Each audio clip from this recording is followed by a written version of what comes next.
Chapter 24. The Birth of the Modern American City. On the evening of Sunday, October 8th, 1871, a fire broke out on the west side of Chicago in a barn owned by Mr. and Mrs. Patrick and Catherine O'Leary. It was later rumored that the O'Leary's cows had kicked over a lantern, but this could never be confirmed.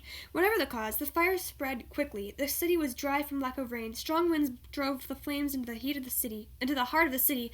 Firefighters, exhausted from battling a major blaze a day earlier, were slow to respond. One resident recalled, "It was like a snowstorm, only the flakes were red instead of white." The fire destroyed the city's water pumping station, the offices of the Chicago Tribune, people's homes and businesses, and entire city blocks. By the time it was over, many of the city's streets lay in ruins. The Great Chicago Fire of 1871 left some 300 people dead and 100,000 homeless. Some thought the city would never recover, yet within 20 years, the citizens of Chicago rebuilt their ravaged city, transforming it into a center of economic power and architectural splendor. To celebrate the city's rebirth, Chicago hosted a World's Fair in 1893.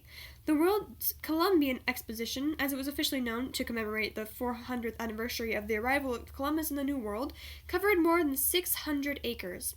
A section known as the White City featured imposing new buildings in classical style with modern features, presented as a model of clean, safe, orderly urban living. Visitors crowded into displays of science and industry, international exhibits from dozens of countries, and a separate area for amusements that included magicians, dancers, and singers. On the world's first Ferris wheel, riders could glimpse the city's sweeping landscape from towering heights. Close to 26 million visitors to the Chicago World's Fair celebrated not just the revival of a single city, but also the promise of modern urban life. The late 19th and early 20th centuries witnessed the rapid growth of not only Chicago but many American cities. While most Americans in the 1860s still lived on farms or in small towns, by 1920 a majority lived in urban areas. In reality, American cities were not like the shining white city of the Chicago World's Fair. America's growing cities faced daunting challenges of poverty, crime, and disorder. As American cities grew, their populations separated along lines of class, race, and ethnicity. At the same time, the cities afforded new opportunities for culture and leisure. As transportation improved, cities expanded and changed in character. As the great cities grew and changed, they forever changed the face of the United States. From walking city to metropolis.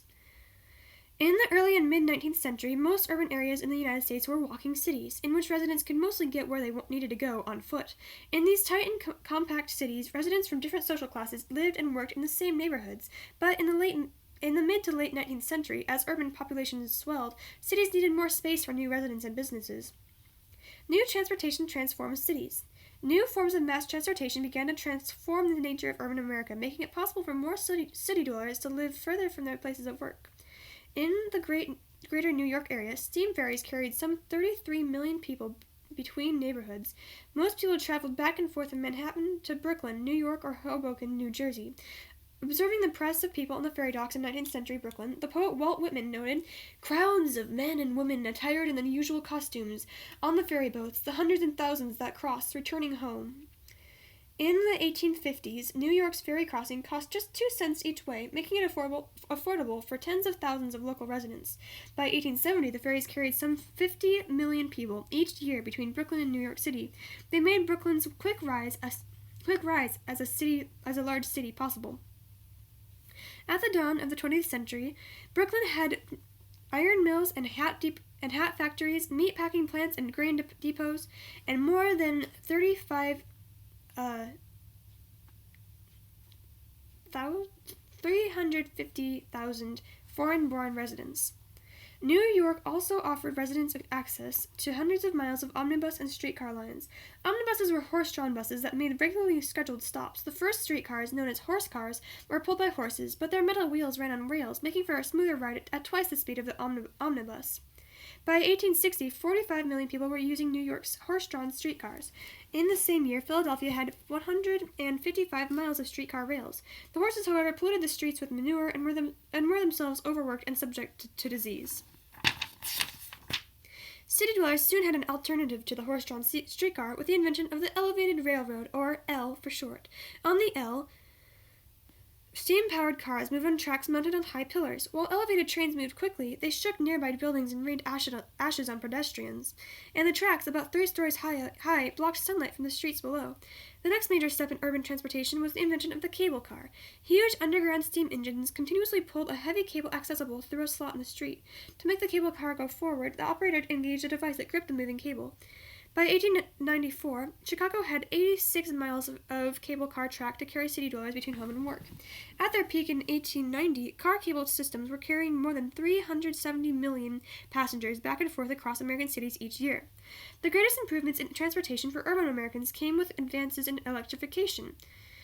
Frank Sprague, a former colleague of Thomas Edison's, invented a spring-loaded trolley pole that allowed streetcars to draw electricity from overhead wires. In Richmond, Virginia, in the late 1880s, Sprague set up the first successful electric streetcar system. Electric streetcars, or trolleys, were faster than horse cars and cable cars, produced less pollution, were easier to maintain, and cost the average passenger just a nickel. Other advances in electrical systems made possible the development of North America's first subway, which opened in Boston in 1897. As new forms of transportation freed people from the need to walk to work, many middle-class and wealthy residents began to move to suburbs, residential areas on the outskirts of cities. Commuter rail lines like the Long Island Railroad enable people to travel quickly from offices in cities to homes in the suburbs. The Brooklyn Bridge. Although ferries shuttled millions of passengers between Manhattan and Brooklyn each year, strong currents made the crossing difficult. In the winter of 1866 to 1867, parts of the East River froze, making passage all but impossible. Hoping to connect their city more closely with Manhattan, Brooklyn's leaders hired John Augustus Roebling to build a bridge across the river. An immigrant from Germany, Roebling designed a massive suspension bridge, tall enough to allow passage of sailing ships and long enough to escape the river's strong currents. While taking measurements for the bridge in 1869, Roebling had an accident and died. His son, Washington Roebling, took over the project and supervised a crew of thousands of skilled and unskilled workers. Painstakingly, the bridge team bore into the muddy banks of the East River, digging at a rate of just 6 inches per week until they reached a layer of stable bedrock on which to mount the piers. They constructed massive towers on each side of the river, connected by an intricate string of steel cables. The result, a beautiful mile-long structure, was the world's longest suspension bridge, strong enough to support 2 elevated rail lines, 2 carriage lines, and a pedestrian path. The bridge officially opened in 1883. With Manhattan and Brooklyn connected, the scene was set for a merger of the two cities. The Brooklyn Bridge helped create modern New York City. The cycling craze. By the 1890s, a series of innovations had made bicycles safer and more comfortable. The most important changes were wheels of equal size, instead of a huge front wheel and tiny rear wheel, a chain-driven rear wheel, and the replacement of solid rubber tires with pneumatic, air-filled tires. Mass production made the new improved bicycles widely available and affordable for the middle class. In 1899, more than 1 million bicycles were manufactured in the United States. By 1900, bicycles were important for both transportation and recreation. Cycling became especially popular among women. Some women saw cycling as not merely transportation, but a statement of freedom. Susan B. Anthony, a leader of the women's rights movement, said that bicycling has done more to emancipate women than any one thing in the world. It has given her a feeling of self-reliance and independence the moment she takes her seat. The feeling of freedom might have been related to the clothing best suited to ride a bicycle. Since it was unsafe to ride in the billowy, multi-layered full-length dresses of the time, many women took to wearing skirts just below the knee, with bloomers, a kind of loose trousers, underneath. Some people objected to both bloomers and bicycling for women as undignified at best and immoral at worst. But American women cycled by the thousands until the bicycling craze subsided when widely available mass transit and eventually the automobile became available.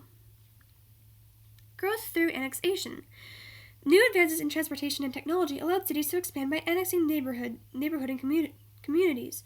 In 1898, New York, which up to that time consisted only of Manhattan Island, annexed the formerly independent communities of Staten Island, Queens, Brooklyn, and the Bronx. As the old walking city faded into history, the new megacity of New York counted a population of more than 3 million residents. In Baltimore, Maryland, city leaders tripled the city's size by incorporating 23 square miles of land north and west of the city.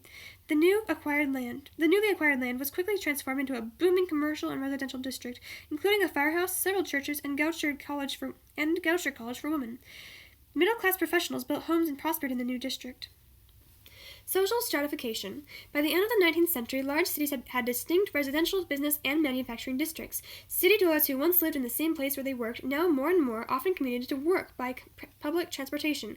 Middle-class professionals built homes in the rapidly expanding suburbs and traveled to work each day by train or coach. As American cities grew, they became more stratified, separated by categories such as class, race, and ethnicity.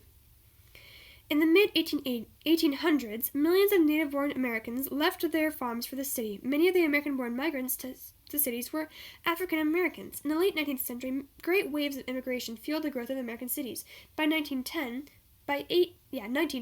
in the major cities north of Baltimore, most of the population consisted of immigrants and their children. Between the 1820s and 1920s, some 36 million people were both pushed and pulled to the United States from Asia, Europe, and Latin America, the vast area that includes Mexico, Central America, South America, and islands in the West Indies. As cities grew, most residential districts separated along lines of ethnicity and race. African Americans and white migrants from rural areas formed their own distinct urban communities. Many immigrants remained crowded in tight-knit ethnic communities to shield themselves against the hardships of urban life. By 1919, over 50% of the white men in Chicago's manufacturing sector were foreign-born. The majority of these people came from Southern and Eastern Europe. Laborers tended to settle in communities where they worked. A single ethnic group usually dominated each of the city's neighborhoods. The Bush section of Chicago was home to Polish immigrants. Cheltenham had many German and Swedish immigrants, and Green Bay was predominantly Mexican-American. Social clubs, neighborhood saloons, and other institutions catered to specific ethnic groups. In Indianapolis, mutual aid societies and fraternal lodges provided Slovenian laborers with a reminder of home life and offered economic aid to fellow countrymen in need. In many immigrant communities, churches and synagogues helped provide the social glue to hold their working class community together. For example, the most important Slovenian institution in Indianapolis was the Holy Trinity Catholic Church. The bonds of ethnicity, however, proved stronger than the bonds of religion. Slovaks and Bohemians had their own churches. In some cities, Irish parishioners refused to allow Italian Catholics to attend their churches and worship at the same Mass. While working-class city dwellers tended to divide among ethnic and racial lines, as a whole they were separated by a great economic gap from the middle class and the wealthy. The growing middle class included professionals such as lawyers and doctors, as well as managers and office clerks. Many middle-class families moved to the suburbs, where they enjoyed living in houses with indoor plumbing and, by about 1900, electricity. The wealthiest city dwellers formed their own small circle and established their own exclusive institutions, including social and professional clubs. Staying at the Y. Migrants from the American countryside, intimidated by the city, could find a comforting touch of the familiar at the Young Men's Christian Association, YMCA, and Young Women's Christian Association, YWCA. The YMCA adopted as its mission the improvement of the spiritual, mental, social, and physical condition of young men. The Y provided young people, most of them new arrivals in the city, with clean dormitory rooms to live in, while maintaining the traditional Christian values they had learned on the farm or in the small town. Growing cities, growing problems.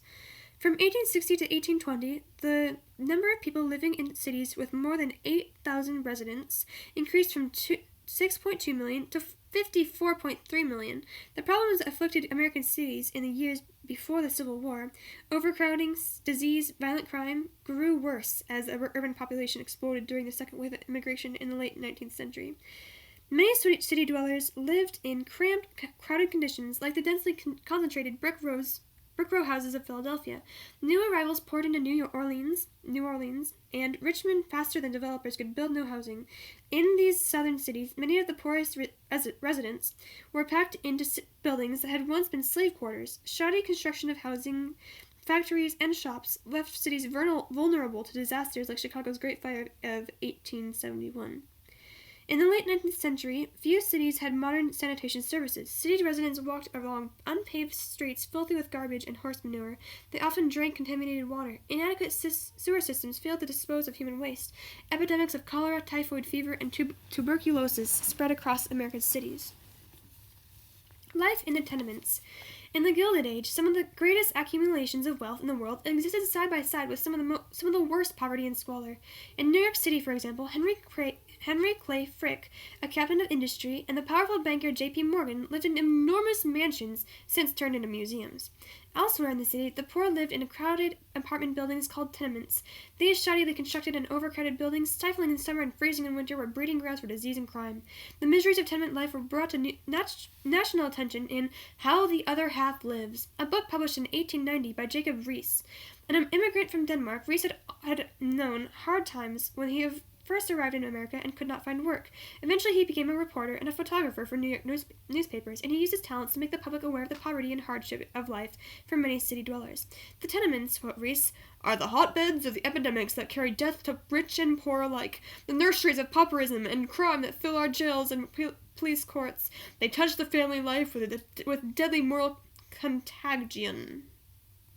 Riis noted that the law defines a tenement as a house occupied by 3 or more families living independently and doing their cooking on the premises, or by more than 2 families on a floor, so living and cooking and having a common right in the halls, stairways, yards, etc.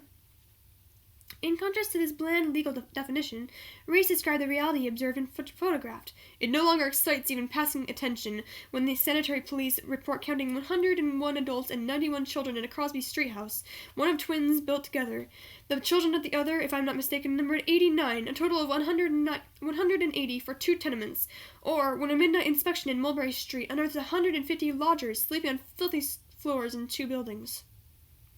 Crime in the Cities, and How the Other Half Lives, Jacob Riis cited a report by the Secretary of the Prison Association of New York. The report looked into the causes of the rise in urban crime. The report noted that the vast majority of crimes were committed by individuals who have either lost connection with home life or never had any, or whose homes had ceased to be sufficiently separate, decent, and desirable to afford what are regarded as ordinary wholesome influences of home and family.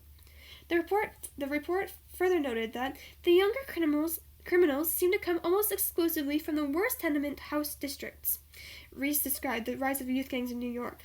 Every corner has its gang, he wrote, not always on the best of terms with the rivals on the next block, but all with a common program, defiance of law and order. Such gangs, Riis concluded, are the ripe fruit of tenement house growth.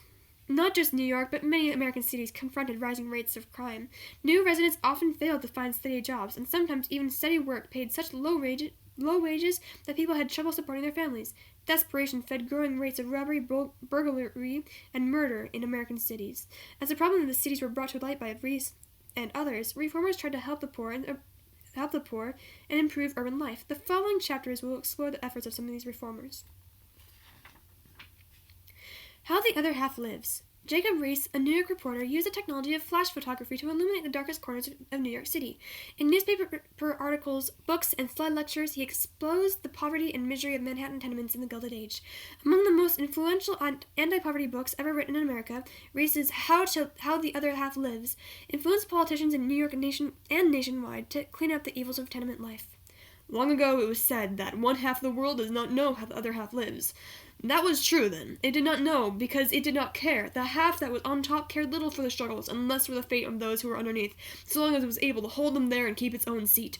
There came a time when the discomfort and the crowding below were so great and the consequent upheavals so violent that it was no longer an easy thing to do, and the upper half fell to inquiring what was the matter. Information on the subject has been accumulating rapidly since, and the whole world has had its hands full for its answering for its old ignorance.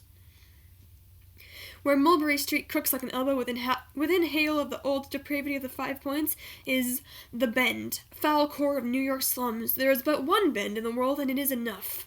Abuse is the normal condition of the Bend. Murder is its everyday crop of the tenants, not always the criminals. In its block between Bayard Park, Mulberry, and Baxter Streets, the Bend proper, the late Tenement House Commission counted 155 deaths of children in a specimen year. Their percentage of the total mortality in the block was 26.28, while for the whole city the proportion was only 46.20. The infant mortality in any city or place as compared with the whole numbers of deaths is justly considered a good barometer of its general sanitary condition. Here, in this tenement number 59.5, next to Bandit's Roost, 14 persons died that year, and 11 of them were children. Bottle Alley is around the corner in Baxter Street, but it is a fair specimen of its kind wherever found. Look into any of these houses, everywhere the same piles of rags, of Maldora's bones and misty paper, all of which the sanitary police flatter themselves they have banished to the dumps in the warehouses. Here is a flat, of parlor, and two pitch-dark coops called bedrooms. Surely the bed is all there is room for, the battle tea kettles on the stove doing duty for the time being a wash boiler. By night it will have returned to its proper use again, a practical illustration of how poverty in the bin makes both ends meet.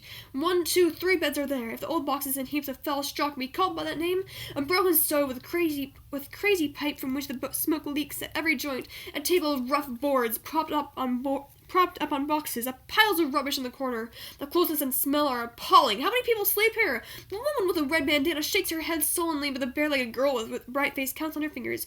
5, 6. 6, sir! 6 grown people and 5 children. Only 5, she says with a smile, swelling the little one on her lap in his curl bandage. There's another in the cradle, actually a cradle. And how much the rent? 9.5. And please, sir, he won't put the paper on. He is the landlord. The paper hangs in musty shreds on the wall. Well, I do recollect the visit of a health inspector to one of these tenements on a July day when the thermometer was climbing high in the 90s, but inside in the awful room, with half a dozen persons washing, cooking, and sorting rags, lay the dying baby alongside the stove, where the doctor's thermometer ran up to 115 degrees, perishing for the want of a breath of fresh air in the city of untold charities. Social Darwinism. In Gilded Age America, some thinkers were able to rationalize the desperate misery in the cities, as well as the massive gap between the wealthiest and poorest Americans, as a necessary part of the evolution of the social order. Ever since the publication in 1859 on The Origin of Species by the British naturalist Charles Darwin, people had used the concept of evolution to explain phenomena far beyond the biologic focus of Darwin's theory. Based mainly on careful studies of differences in the beaks of finches in the Galapagos Islands, Darwin put forth his theory of natural selection. As Darwin saw, in the overpopulated realms of nature, creatures are born with different traits, and they compete for limited resources. The creatures most likely to survive, and thus the most likely to reproduce and pass on their traits, are those whose traits make them best suited to win the struggle for limited resources. It was not Darwin himself, but others who developed the concept of social Darwinism, taking the idea of evolution based on a competitive struggle for limited resources, using it to explain the human social realm. Perhaps the most influential advocate of social Darwinism was the British philosopher Herbert Spencer. It was Spencer, not Darwin, who coined the phrase often associated with Darwin, survival of the fittest. In Spencer's view, the evolution of society was by definition a matter of progress and eventual improvement. Since society was naturally evolving for the better, thought Spencer, it was unwise for government to regulate business or intervene with social programs. Even acts of charity were questionable. In an article in an 1878 issue of the Popular Science Monthly, Spencer wrote that fostering the good for nothing at the expense of the good is an extreme cruelty. William Graham Sumner. Spencer's ideas influenced William Graham Sumner, a professor at Yale University who became the leading advocate of social Darwinism in the United States. Sumner argued for a complete laissez-faire economic and social policy. He opposed any attempt to change what he called the natural laws of social development. He argued that any government regulation of business or programs designed to promote social or economic equality, he argued against them. Sumner argued that, if we do not like the survival of the fittest, we have only one possible alternative, and that is survival of the unfittest. If the unfittest, is about to perish, wrote Sumner, and is made to survive and maintain at the expense of B, the fittest, then this process is a lowering of social development and is working backwards, not forwards. Sumner argued that Americans had become sentimental about the poor and unnecessarily suspicious of the rich. It is not common, wrote Sumner, to hear a clergyman utter from the pulpit all the old prejudice in favor of the poor and against the rich. But, countered Sumner, the aggregation of large fortunes is not at all a thing to be regretted. On the contrary, it is a necessary condition of many forms of social advance. In Sumner's thinking, competition for wealth was a good thing, as it would favor the willing to struggle and work hard over the lazy or morally inferior. Especially in a new country, said Sumner, where resources are strained to the utmost all the time, the judgment, courage, and perseverance required to organize new enterprises and carry them to success are sometimes heroic. Persons who possess the necessary qualifications to obtain great rewards, they ought to do so. It is foolish to rail them. Millionaires, asserted Sumner, are the product of natural selection. Lovely.